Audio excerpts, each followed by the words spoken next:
from inside Double Arch in Arches National Park. Here we are. Here's what the above looks like. It has quite the echo, of course. So here's arch number 1.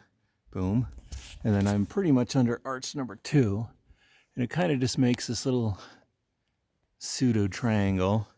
You know, a view of the other area of the windows. It's scrambling to get up here. I may not look it, but it's pretty steep. A lot of people will photograph in that little area. So you come walking up this trail. Over there's the cars. You come up here. You hope for a good sunset over there, which is pretty decent. I mean, it could get better, but it's not often as awesome. You can go way over there and kind of shoot a silhouette into this one. I am now in the window of this arch. It is very steep. You will need both hands free. You can't really do it with camera in your hand. Maybe up that little way you could, but if you're wondering what it looks like out that way, it's not necessarily like the top view in this area. You could shoot straight up above you, but you're literally right underneath it. You do have a pretty decent view here. I mean, you need a pretty decent wide angle. 24 will basically just get that. 24 on a full frame, of course. You get a 14 millimeter, something like that, you're going to get quite a bit in here. That's kind of what a lot of people will do inside of here. Okay, so let's see. Anything else that you have questions about here? A lot of scrambling. It can be dangerous for some people, I suppose. Getting down being one of the harder things. And if you were to come up from the other direction, that's a no.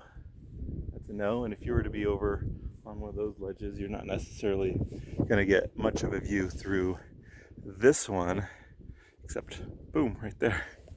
So you can use this window to get that scene. So that's pretty cool. We got kind of a dud sunset, even with clouds. I came racing over here because I was like, well, it's not every day you get clouds in this area. So, and it was totally overcast earlier, which is just as bad or worse. And now it broke up, but no thriving sunset. Getting up into that window is not necessarily, I mean, you're not necessarily going up there for the pictures so much as just a fun little adventure. Getting down is a matter of, you know, using your butt and your hands, both hands. So getting up to this part isn't so bad. Most people can do that.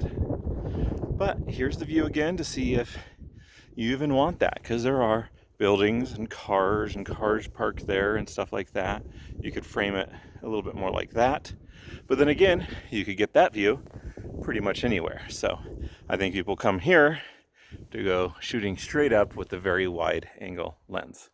So that's somewhat my review. However, I think this particular spot lends itself very well to just being super creative. Being really creative with how you approach it, because it's very large. It's you don't have a lot of space to back up. It's a little bit more challenging. So, but that means you can be creative and like, oh man, I never thought of that. So you can go out and look for photos. I don't know how much night access I think that they were limiting it or still limiting it, night access to this area, and light painting access is a little bit rough here as well, or completely gone. I'm not sure about that, because they change their minds from time to time. So there we go. You want to check in on that. Though I do know when that was more popular. I mean, this was a very popular place for night painting, these particular arches, because they're sometimes pretty hard to do without. Now, you do have an evening glow. If you just kind of want that particular arch, then you've got a good little sunset glow hitting that arch and some of the others as well. I don't know if you can kind of tell, since everything's more or less red. But I'm going to walk back down to the car, which is really quite quick walk, 5 minutes or so. And hope you enjoyed the view.